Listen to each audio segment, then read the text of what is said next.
Thank you so much for joining us. And we are recording this meeting because we will share it with our friends who could not make it this evening. My name is Mark Hoban. I am the president of the market. If you have been to the market before, seen me there, and if not, I look forward to seeing you out there in just a few weeks' time.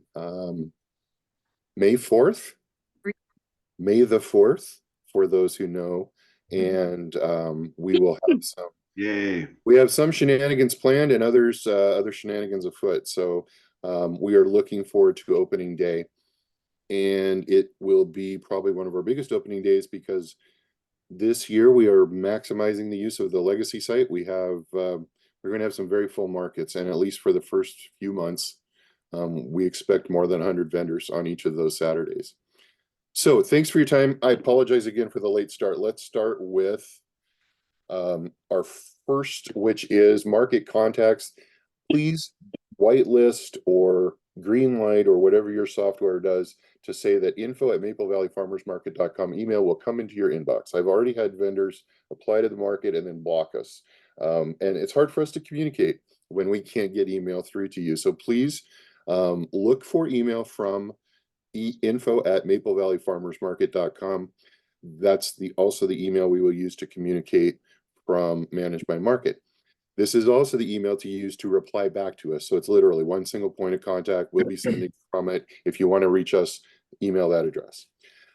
We also post online intermittently, sporadically, and we would encourage you to follow us on Facebook. That's probably the most up-to-date thing. We also will post updates to the market's website, and both of these addresses are here.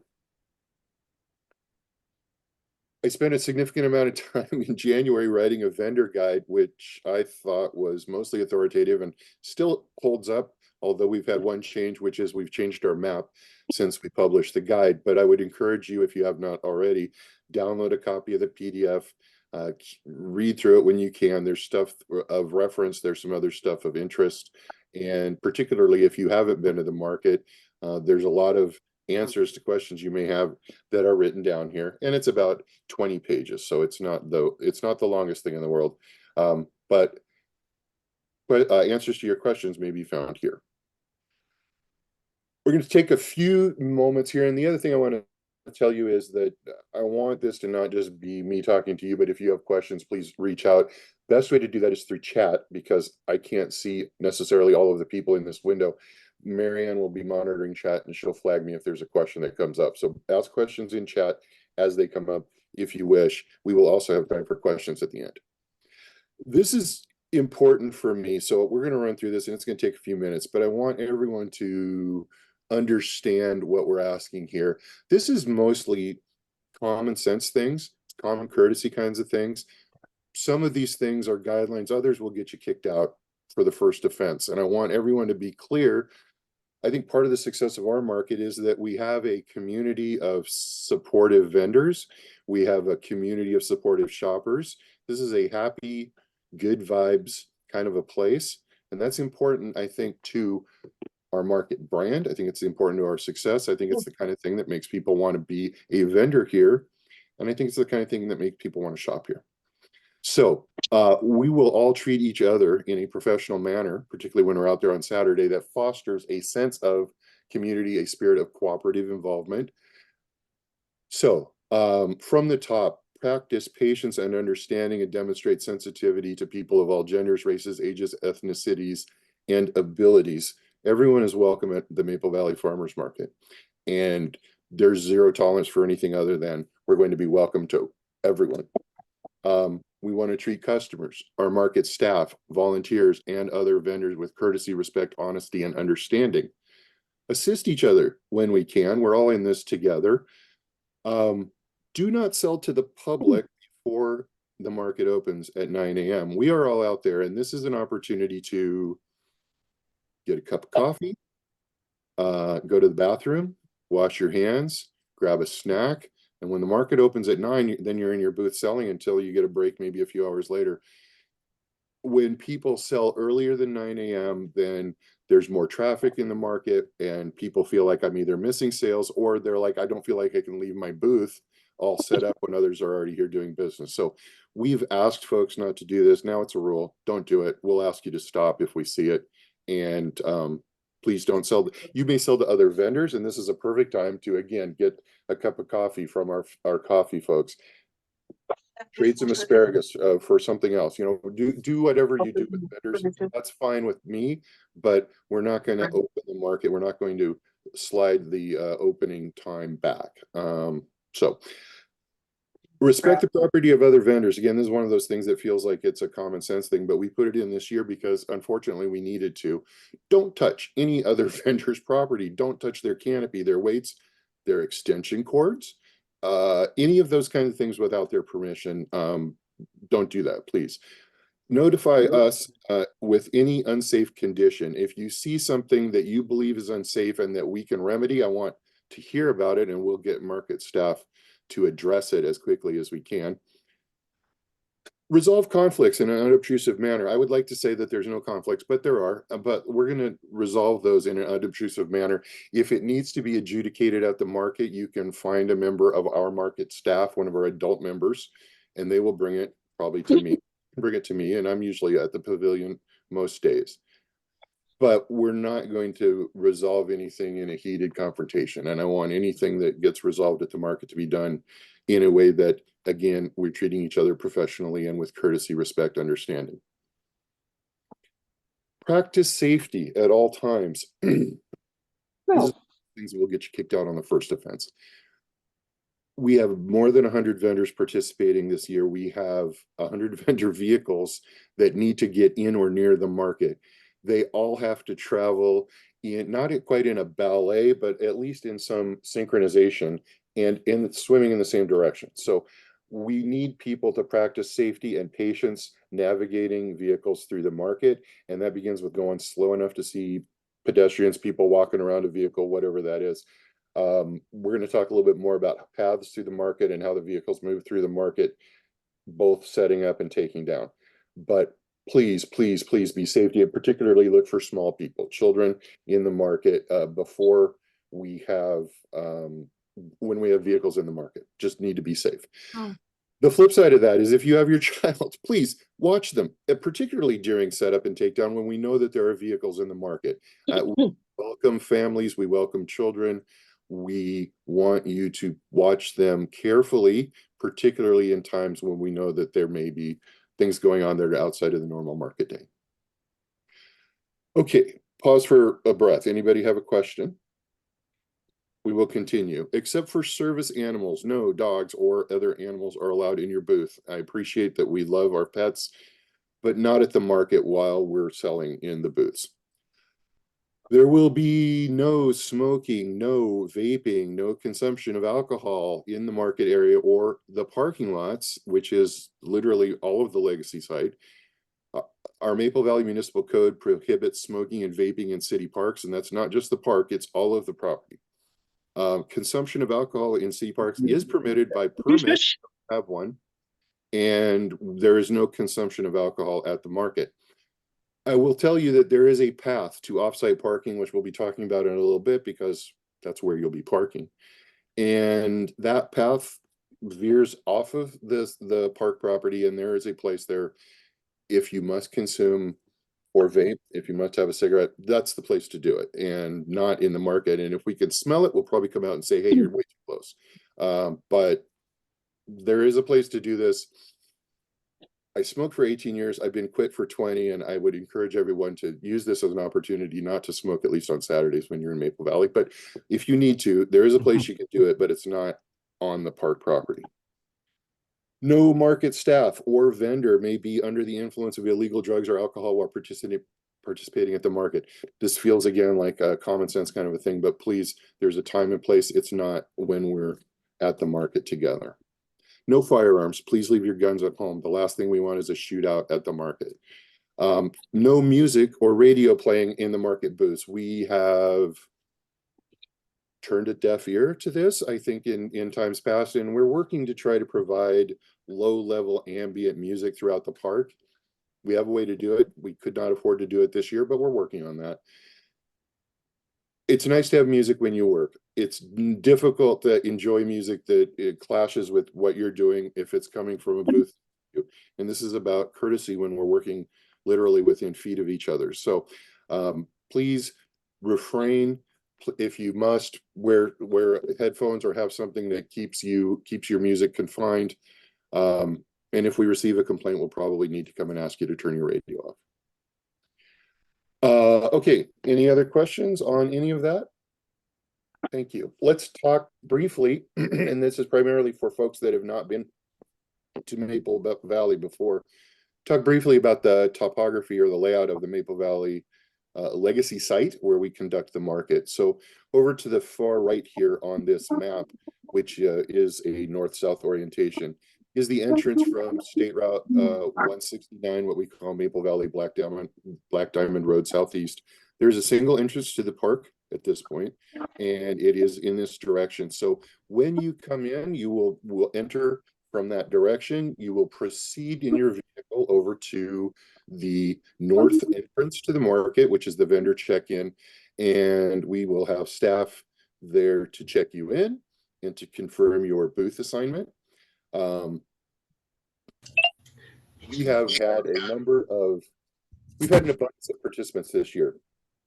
And because of the way we place vendors in the market, farmers first and then in descending order, some of our vendors in some vendor classes that are participating in fewer dates, they're going to move around the market. So we are planning to confirm with vendors every Saturday, you know what spot you're in, we have you in this spot, and here's where you find it, and we'll get folks checked in. So check in at the north entrance. If you are a farmer, you'll have the same spot all year. If you're a food processor, you'll have the same spot all year. But artisans and some food processors that have fewer than perhaps 10 dates, those may move around. Anyway, we will confirm with everyone what your booth is when we're checking you in. Other things of note, we've moved the market information booth down from the hillside to the essentially the first row to accommodate more vendors. We picked up an extra space by moving off of the spot that we were before. We have squeezed a few other spaces out of the map, again, to be able to accommodate more vendors each week. Because we didn't want to renumber everything, some of the stuff has been renumbered or actually re-lettered at the top of the hill. But most of everything else is intact and in the same place as it was last season. So we have water available at the pavilion up on the northeast corner of the pavilion.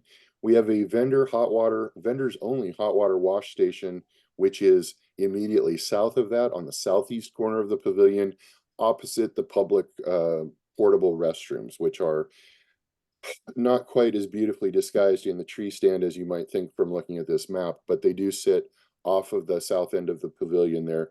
There are wash stations there, but there is a hot water wash station specifically for vendors that's here on the southeast corner of the pavilion. I think that's all for that map. So let's, if there are no other questions, let's roll on and talk about vendor parking.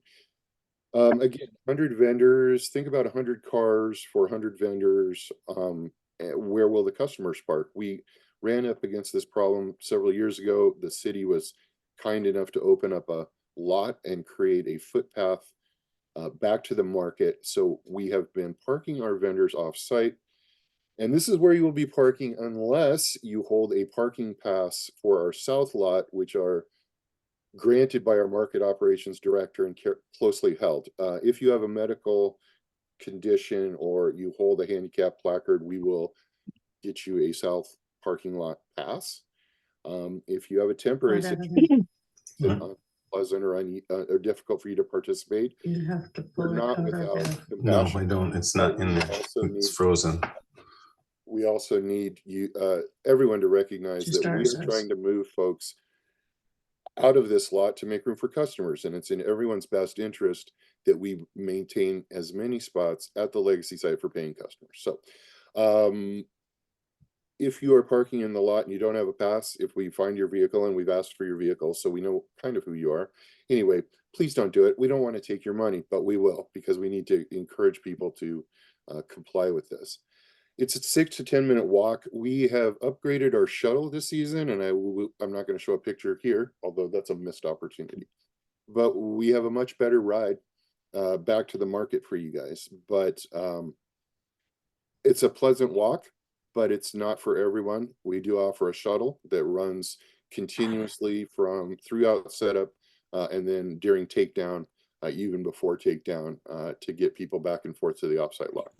Directions are here, and this information is all in your vendor guide as well. It's a right turn out of the market. Take the first right turn, take the only left turn available to you, and park. And then when you leave, keep heading south, and the road that you end up on, dirt to pavement, will bend around and then come back to Maple Valley Black Diamond Road, SR 169. At the corner where Crockett's is located, you can hang a left turn there and go back up north to the Legacy site. Offsite parking closes at 4 p.m. So please make haste and not plans after the market that keep your vehicle in the lot, because they will lock it up overnight, and then you'll have to make nice with the parks department to get your vehicle back. Questions about vendor parking? Can you clear this? All right, thank you. Let's move on to talk about what happens on market day. So this is the vendor vehicle information I hinted at earlier. Because this is a ballet or synchronized swimming with cars and trucks, we need to impose a little bit of order. And so we have folks entering from one direction, leaving in one direction, traveling in one direction, down these various paths that run through the market. You'll learn these, and we'll help you point out. We'll point them out to you, and we will have. I don't have food for you. We will have this. And you're not starving. I give you guys food. Go away. Hey, Mark, before you go on, could we ask everybody to go on mute, because there's some feedback? I'm just muting. I'm muting the offenders right now. But yes, please, if you would mute yourself, and then we will unmute. We can unmute for that if you're having other discussions. Anyway, so we're going to move the traffic north from north to south. And again, because there are so many cars and so many vendors, we ask only that cars are only in the park long enough to load or unload your vehicle. So you will be able to drive to your spot, which is nice, but we need you then to unload into your booth space and move your vehicle as quickly as you can to offsite parking, and then come back to set up your booth. And the same process in reverse, which we'll talk about. If it is raining, it is fully okay to set up your canopy and weights and put the stuff under the cover, but then you have to go park. We simply can't have vehicles sitting in the lot while you're setting up your tables or moving other things around or setting up your booth.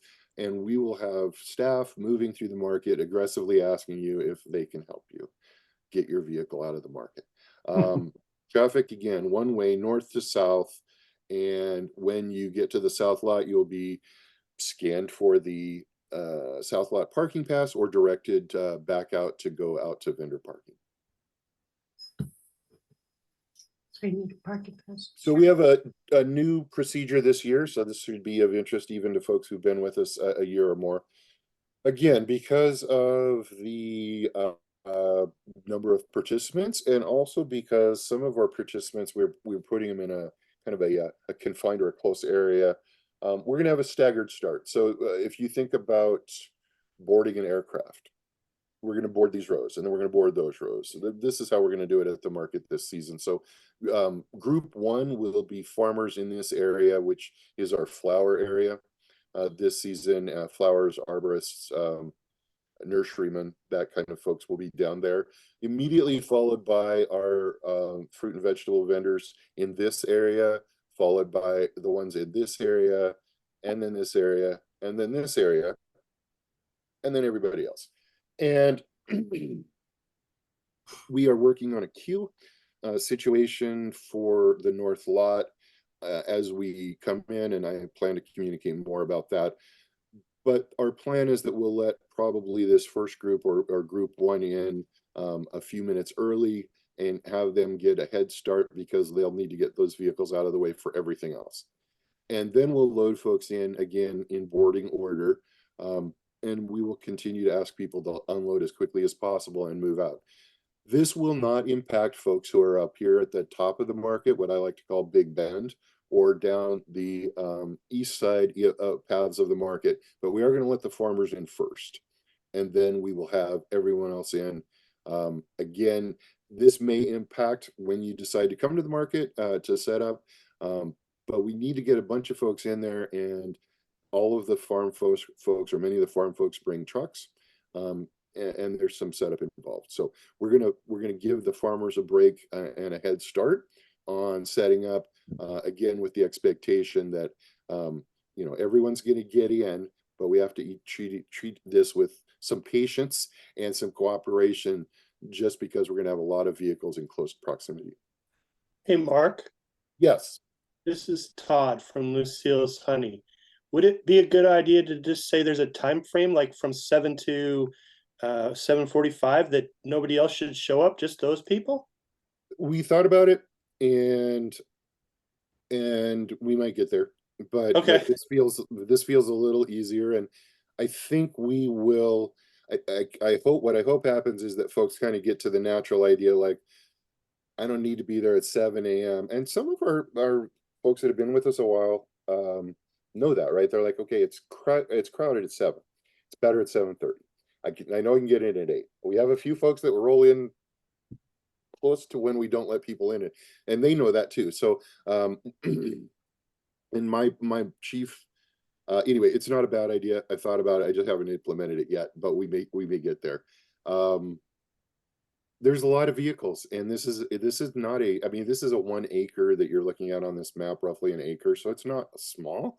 But when you think about the density that we will have this year, it's going to take some cooperation. So this is our first pass at that. But we will change policy if we need to. I think we're going to be okay with this, but that may Mark, not be the last word. this is Liana Santee. I'm one of your new vendors. Welcome, And Amanda. thank you. And I just want to make sure, kind of tied in with what Todd said, since I'm the other folks in the group 6, Right. is it better for me to come at around 8 or 8:30? That's what because I've never Not done this 8:30. before. No, I think, and here's the, we're going to get to that a little bit later, because we do open at 9, and it takes a while to set up, right? Sometimes some products are quick to set up, but if you're like stacking up, a bunch of apples or something like that, or putting out produce or flowers or whatever, that takes some time. I think though that what we will get to is, it's probably not best to be there at 7 unless you're planning to be in this first wave. But again, once we let those folks into the market, then we'll let everyone else in, and it's not like we're going to hold them out until these folks leave. They're just going to get to board first.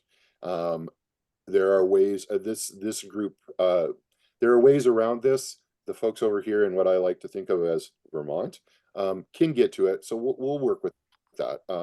Let's plan on trying to be at the market between 7 and 7:30 to set up, at least for the first couple of weeks, until we see how long it takes each person to set up. Ideally, we would all be set up by 8:30, and we start clearing vendor vehicles out of the market at 8:30, because it's hard to keep people out of the market, and we don't want pedestrian vehicle dances. So anyway, let's try to 7, and between 7 and 7:30, and we'll go from there. Thank you. Sure. Hi, Bugsies. I see you out there. Good to see y'all.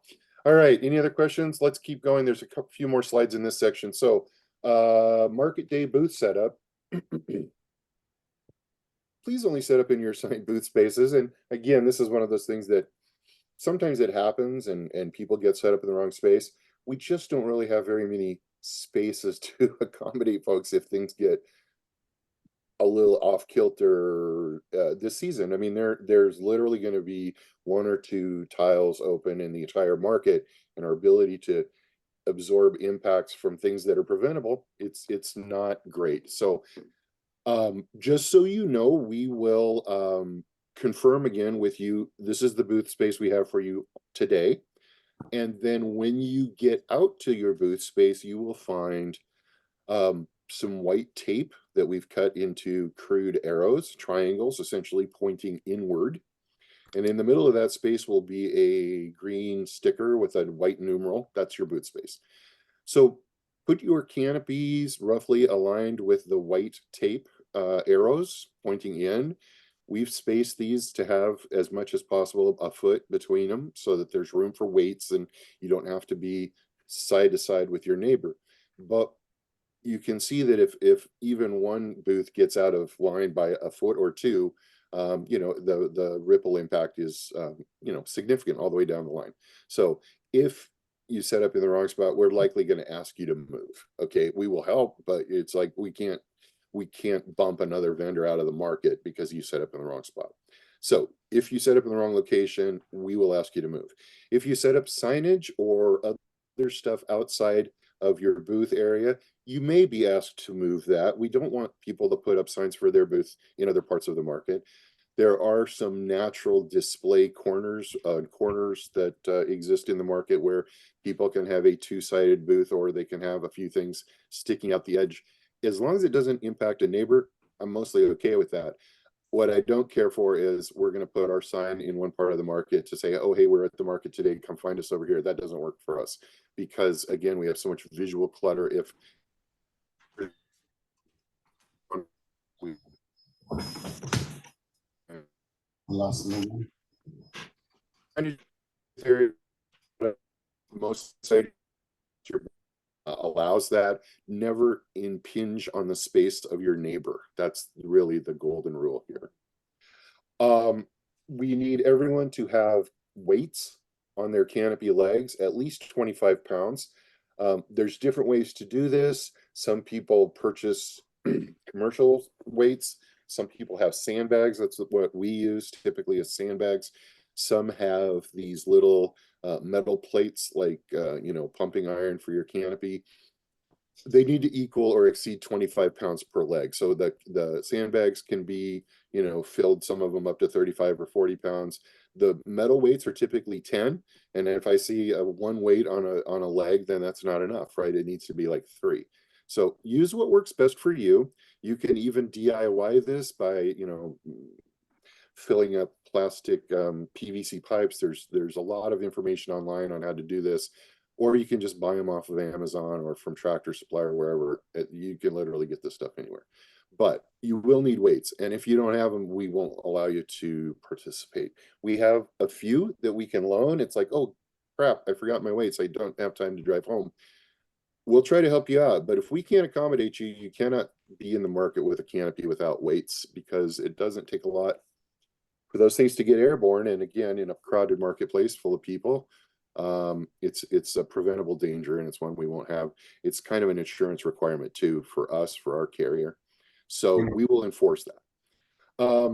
Finally, we do want folks out of the market by 8:30 again because of the vendor or the vehicle and possible pedestrian collision. Okay, what time is it? 7:37. Good grief. You got to go faster. I guess I muted. Signage at the market.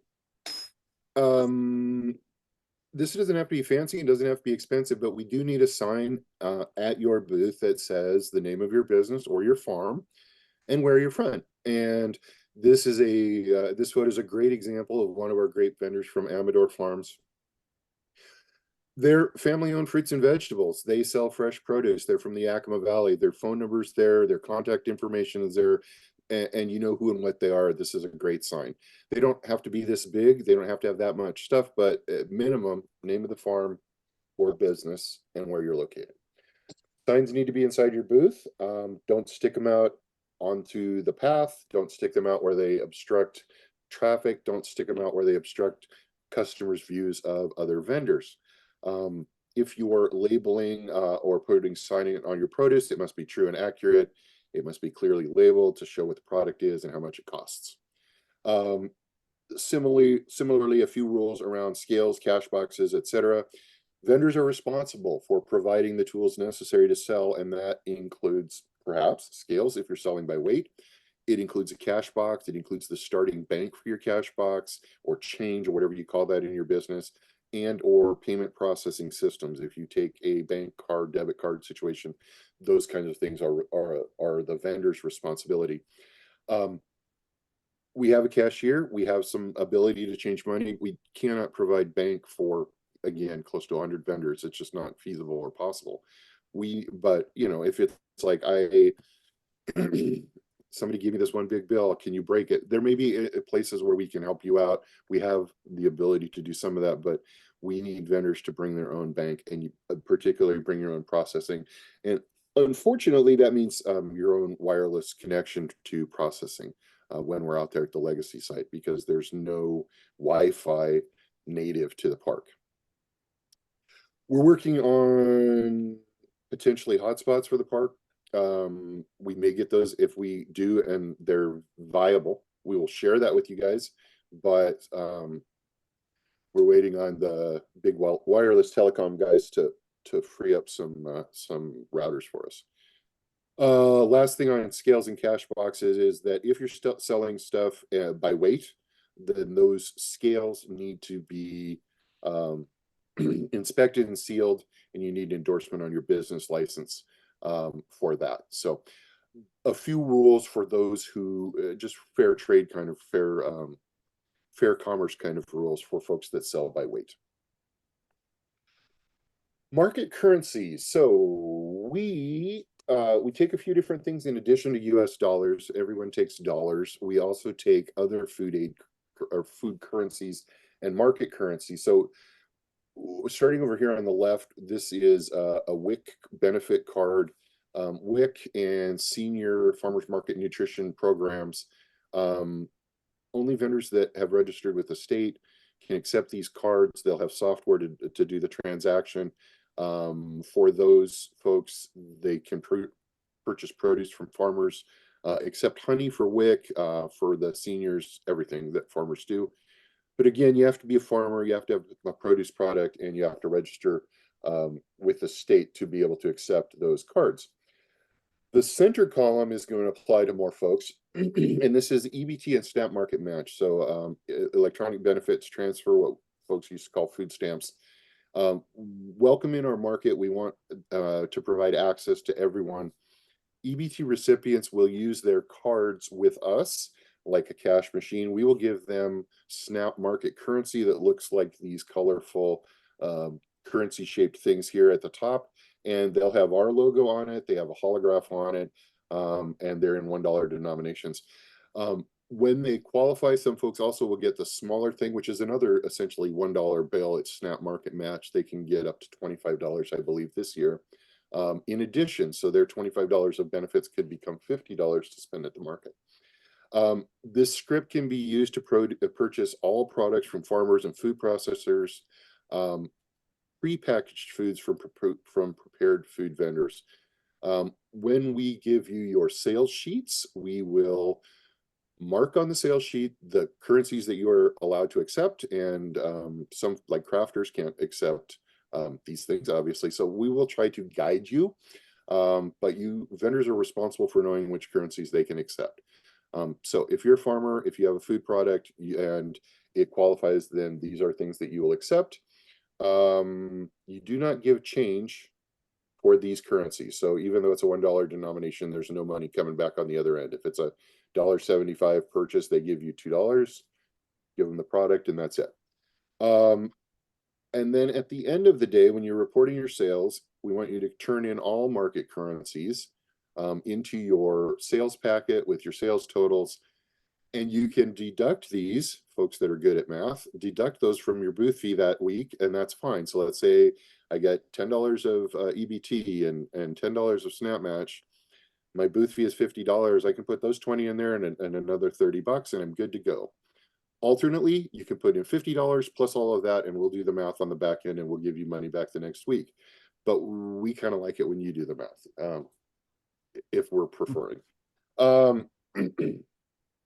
Finally, on the right here is a wooden nickel. This is a market token. You may see these. These are less and less common.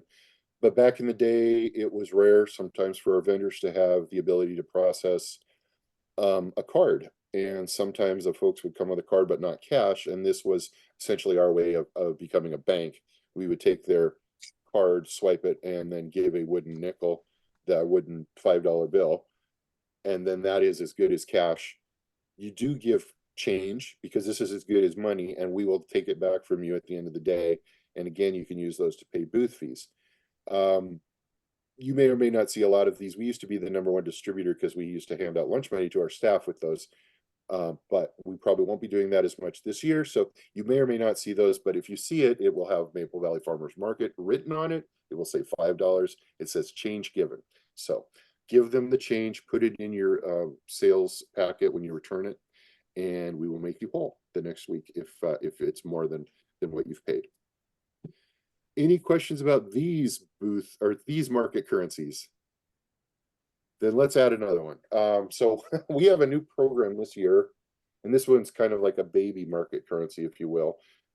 We are going to roll out a program to encourage kids to try a vegetable, and we're going to pay them to do it. So for the first Saturday of every month, we're going to have a Power of Produce Club where kids can participate, and if they participate, we will give them $1 or $2 or $3 to be determined of pop bucks, and those can be used to purchase fruit or vegetables.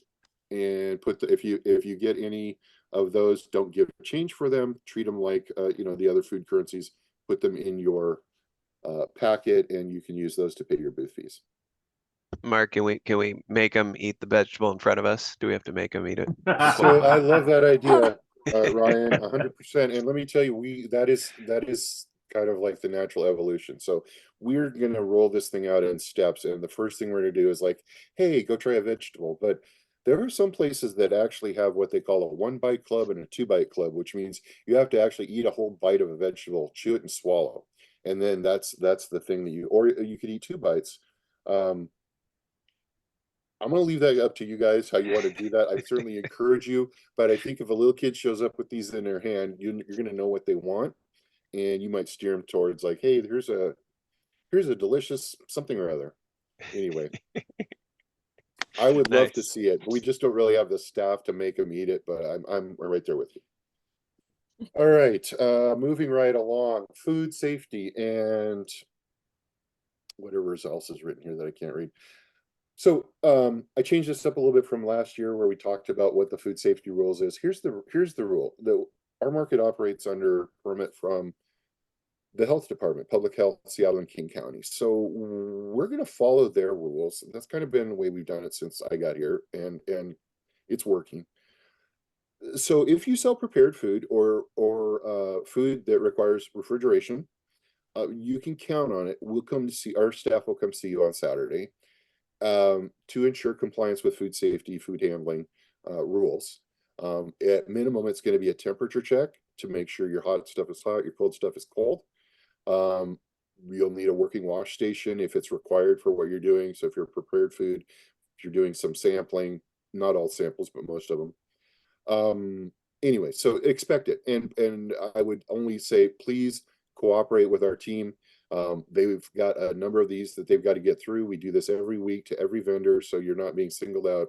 We just need access to make sure that the processes and policies that the health department has put out there are being followed. And if not, we're going to help you get into compliance because it's critical for the safety of our customers, and it's critical for the trust of the public in our marketplace, that when you come out here, you can trust that the people that are here know what they're doing things the right way, they hold their proper permits, and no one's going to get sick. Yeah. So again, mostly common sense kind of stuff. Just when you see those folks coming out to your booth, just say, hey, what can I show you? What would you like to take a temperature, and help them get on their way. Hey, Mark, I have a quick question for you. So I think I am categorized as a food processor. Yes. And I'm trying to understand if I would be required to have the hand washing station in my booth as a food processor. My stuff is going to be, sorry, my stuff is going to be pre-packaged. It's going to come in its, packaging and all that. I may have samples. I haven't thought about that, but would I be required to have a warm water hand washing station in my booth? Not unless you're doing the samples, and even in Okay. then, in some cases, maybe not. So, food processors, no, are not required. So if you know you're selling food, like you're making bread or you're making cookies or baked Right. goods or whatever, no, those things are made either with in a commissary kitchen or they're made with a cottage license. So that preparation is going on somewhere else, and that's already been accommodated. So you won't need that in your booth. Now, if you are doing even simple food prep, like I'm slicing up my whatever things, or I'm making portions, or that may require a hot water or warm water wash station in your booth. Some things more than others, but in general, no, not for food processors. It's not your vendor class that needs to worry about this.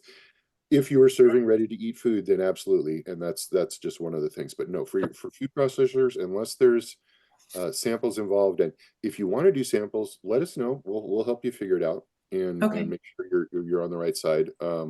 Again, and samples are great, and we love samples. And let me tell you, if you've ever been to Costco on Saturday, folks love samples, man. It's like, and if you can get them to put your food in their mouth, you've almost like it's like setting the hook, and then you just have to Yeah. pull them, unless they hate it, of course. But most of the time, it's going to be just pulling them in a little bit. We love that, and I think it's a great selling tool. We just want to make sure it's done safely by the book, and we'll help you with that. Mark, Yes. this is Todd again from Yes. Lucille Honey. Speaking of samples, I always tell people I don't sell honey. I'm just the sample monkey, and the honey sells itself. Yes. So I will be offering samples at my booth, and primarily I've worked in Pierce County, and the health department there requires me to send them what they call a courtesy permit. And I send it to them and then just let them know that I'll be at this market on these days. And it's been very easy for me because honey is kind of something separate from the rest of the foods as far as sampling. And so I'm expecting that to be the same for King County as well. Do you know specifically if it's I don't know, and I actually haven't heard of that other process, but I'll find out. I'm going to check with King County because I was in Kent a couple of years ago, and they did have a similar process. So I'll go through that and make sure that that's still the case. But I didn't need to have a hand washing station or any of that stuff because I'm sampling on a disposable stick. Yeah, and I think again, and this is why I'm not saying everyone doing all samples, because there are some things that it's not. There's ways that those things can be prepared, again, in a either a commissary kitchen or a cottage where those are sealed up, and if you're not touching them in the booth, then those things. So we'll work with you, Todd. We just made a note. I will reach out to our guy at the health department and just, because you've got a product, you want people to taste it, and we'll get it figured out. Sounds good. Thanks. Yeah, absolutely. Anyone else? All right. What time is it? Are we still on? Oh my goodness, look at the time. Just kidding. We'll be here all night. Tip your waiter. This is brand new this year, and I want to talk about this just briefly. It impacts everybody, and it impacts some of our vendors more than others. And we have a new policy essentially around carry-out bags, and our ready-to-eat food, or the dining program, if you will, at the market. We generate about a dumpster full of garbage every Saturday, and it's significant. And it's not, I mean, it's garbage, and it's a bunch of people, and we sure had a good time. But we started to look at, like, what can we do that's different or better than this? And most of that garbage is food waste from our dining program. It's people that buy something, they eat it, it gets thrown away. We do separate out recycling. That's been mostly successful, but it's a lot of garbage, and it goes right into the landfill. So we are changing this year to try to be a little better for everybody. And it's not without some pain, but I think on the other side, we're all going to feel better about it. And I will be happy if we have a dumpster full of compostable waste rather than a dumpster full of garbage at the end of the Saturday. So first rule is no plastic bags. So plastic produce bags, the kind of little clear bags that farmers would put produce, or you pull out the roll to put fruit in. Totally cool. That's great. Well, those are fine. nobody else is going to use plastic bags. And all carry-out bags given to customers, so if you're giving a customer a bag, it's got to be a paper bag. And it needs to be a compliant paper carry-out bag as defined by the revised Code of Washington. And essentially it is at least 40% post-consumer recycling or 40% recycled fiber or some combination that equals 40%. And that specific language and a link to that statute is in the vendor guide. You're welcome to find that. But that's kind of the standard that's been set, 40%, and that's what we want. So we give out we're selling them this year. Sorry, suckers. No, we're going to sell shopping bags. Then shoppers bring bags. People come to the market prepared to bring stuff home. But some folks will need to provide a bag, and it's going to need to be a paper bag and not a plastic bag, and reflect that in what you charge. Prepared food vendors and food trucks, people that provide food that is designed to be eaten at the market, need to be putting that product in certified compostable containers with compostable straws, compostable utensils. So all of this stuff that touches the food needs to be certified compostable. And we'll be checking and again, trying to steer people towards the path of righteousness. And I understand it's more expensive, but it's better for everyone all the way around. Other vendor classes that are not specifically addressed here, obviously food processors, try to incorporate compostable and recycled materials. Obviously, you know, if you're selling processed meat, you're going to put it in plastic. If you're selling jam, you know, it's going to be in a jar or something else. But we were going to encourage everyone to think about what their footprint of their product is and how that impacts the planet. We're going to be out at the Earth Day Fair this Saturday talking about this very same thing. This is one small step, but it's what we can do, and it's going to make a big difference. That one dumpster full, you know, over 26 weeks, that's a lot of garbage. So anyway, I understand it's going to be a little bit burdensome to get some of this stuff for folks, but we just don't want to have any plastic bags at the market anymore. That we're done with that. Mark, Questions? can I ask a Yeah, quick Ryan, question go on ahead. that? How much are you going to be selling the reusable bags for? Do you know? $5? $5. Is pretty much cost. Okay.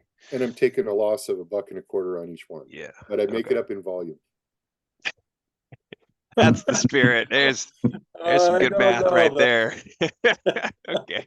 Oh boy, good businessman there.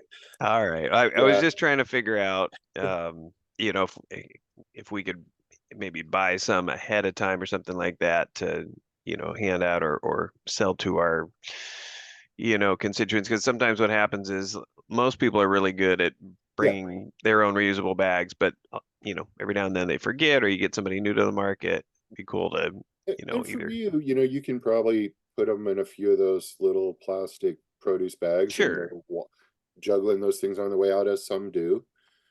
Even some folks, I say, hey, do you want a bag? They're like, no, I'm good. No, I get it. And it's going to be a challenge, I think, for everybody to kind of get used to this. But, you know, we can do better than we've been doing. And that we not trying to be burdensome. But when we look at our footprint of what we leave out there every week, this feels like something that we could do that will make things better. Mark, excuse me. Yes. Tegan's product has to be in a plastic bag because it melts so quickly. What is her product? The cotton candy. Okay.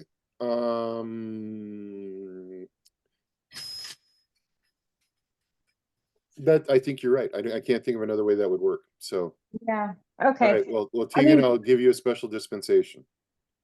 Thank you. Yeah, no worries. No worries. I understand that there are going to be cases like that, right? And that's, you know, but I also understand that we can do better than we've been doing, and we will work with folks on this, but we're going to try to lead by example, and this is the beginning of that. Yeah, biodegradable plastic. I was gonna say the bag thing. Can we? Oh yeah. So my partner in crime over here, my Marianne, a market board member this year and a market veteran of many years, points out that the plastic carryout bag has been Washington state law now for a while. So that part is true. At least the single-use ones. Okay, moving on because it's getting late and I'm growing tired. Let's talk about what happens at the end of the day, which is kind of like setup, but in reverse. You can begin striking your booth at 2 p.m. And by that, I mean you can strike your canopy. Unless you're sold out, please be prepared to serve customers up until 2 p.m. Without fail, Gene and I will be sitting at the top of the hill at like 1:45, and people will be parking, and family with hands locked will be charging into the market. And we're like, welcome, you got about 15 minutes. But folks do come late. So please be prepared, unless you're sold out, to answer the call until 2 p.m. If you sell out, you can pack your stuff. You can sit there and be charming. You can talk to customers or your neighbors. Just don't take your tent down. We don't want that kind of stuff going on while we have customers in the market. We will not allow vehicles into the market until about 10 minutes after 2. That's a change from last year when it was reasonably free of customers. Now we're going to say it's 10 minutes or reasonably free of customers, but we hope 10 minutes will be the case. If you're new here, we're fine with you bringing your vehicle into the north lot to queue to get ready. We typically don't have a lot of traffic in the north lot from about 1:30 on.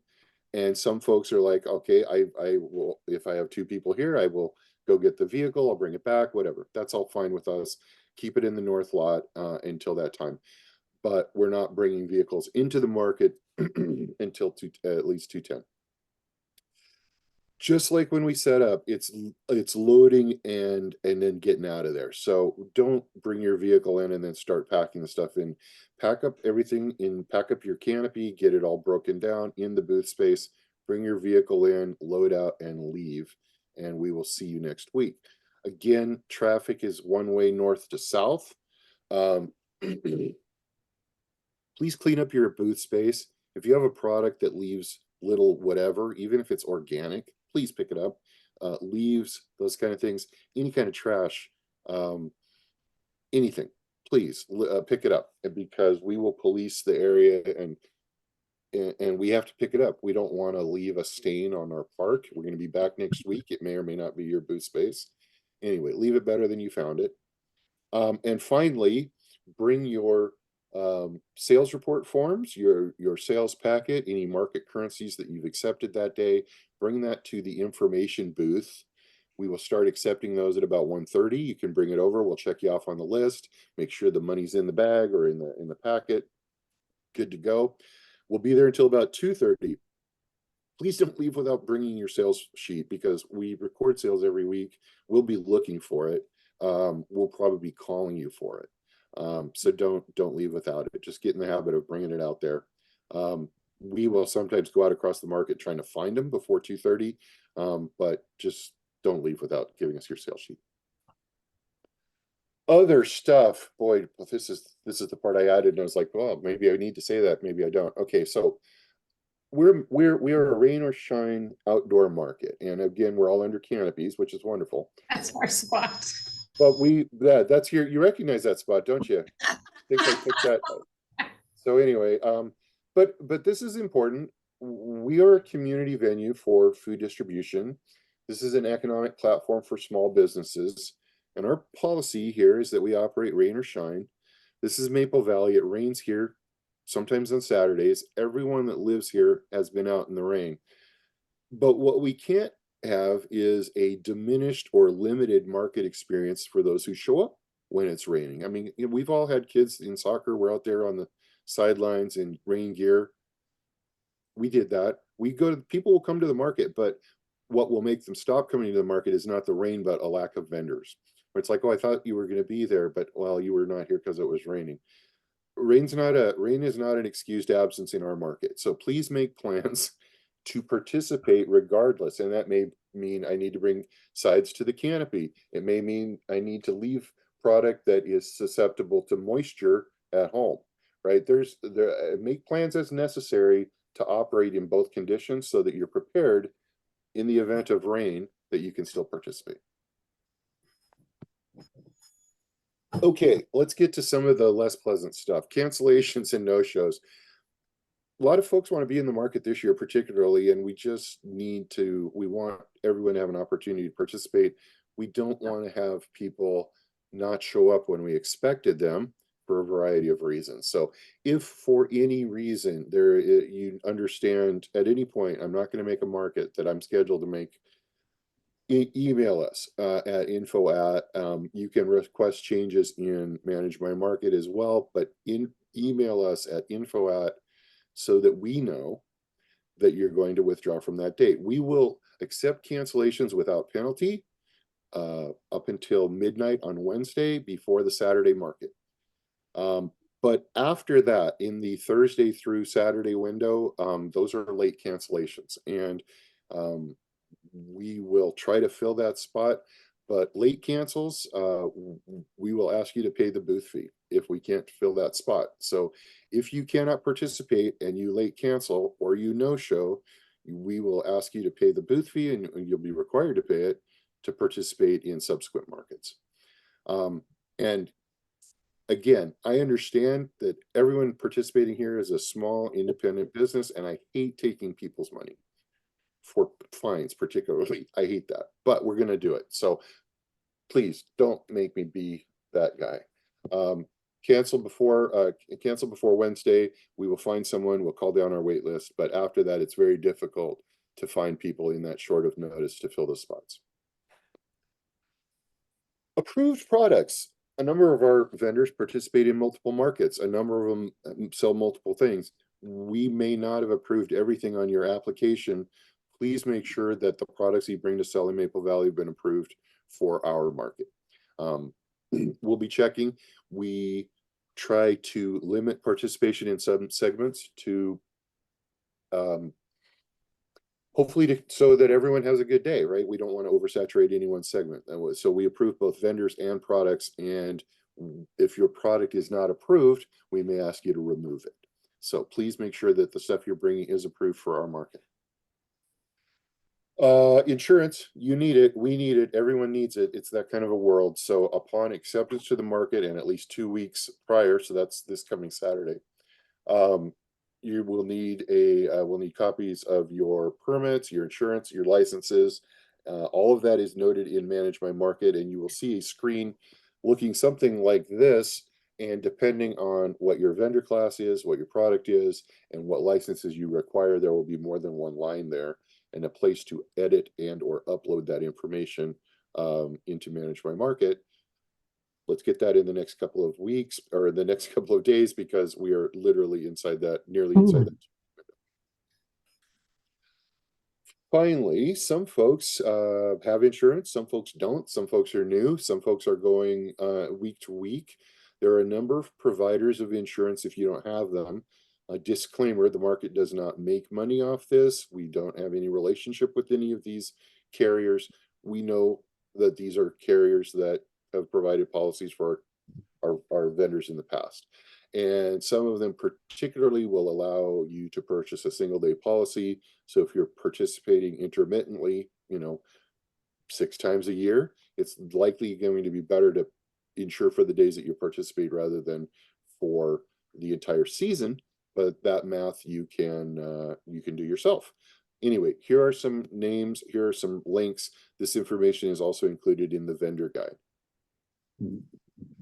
And now we've reached the question phase, if there are questions, and I apologize for speaking or monologuing for just about an hour. Is there any question about anything that we haven't touched on today? Yeah, Mark, a question for you could you give us a sense of the foot traffic that you expect at the markets each Saturday? That's a great question, and it's hard to measure. We do a random kind of every 15 minutes on the top of the hour, every once in a while, and we've done those throughout the season. And so it's a best guess. 2,500 to 3,500 people on a given Saturday. Obviously, some are going to be more heavily attended. The first, our experience, and the other thing I would say is that past is not necessarily prologue. The market has grown every year that we've done this, and the at least vendor interest and what we perceive as shopper interest right now is kind of like taking it to another level. So it could be greater than that. There is a finite limit though to the number of vehicles that can park out there. So I think 3,000 is a good round number. If I had to say upper limits 3,500, but it could be more, and I would like it to be more. But anyway, it's gonna be a bunch of people. And then the final question I have is, if I wanted to get added to the wait list for additional days, do I just send a request through to info or?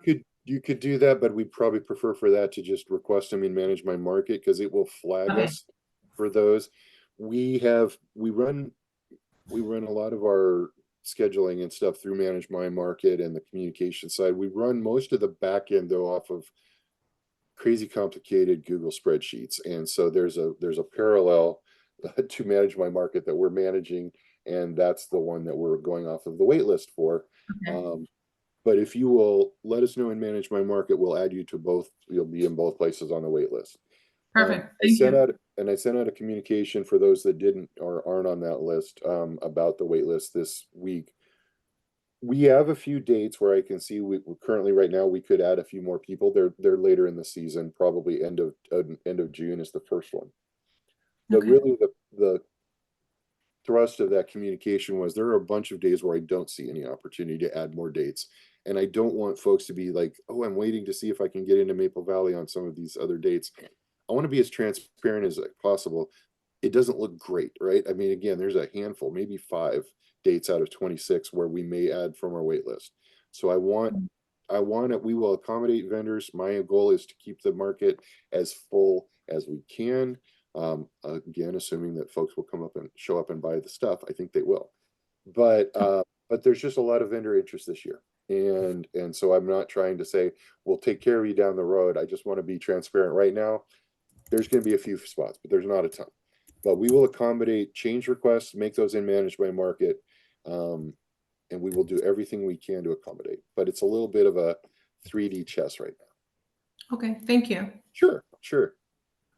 I have a question.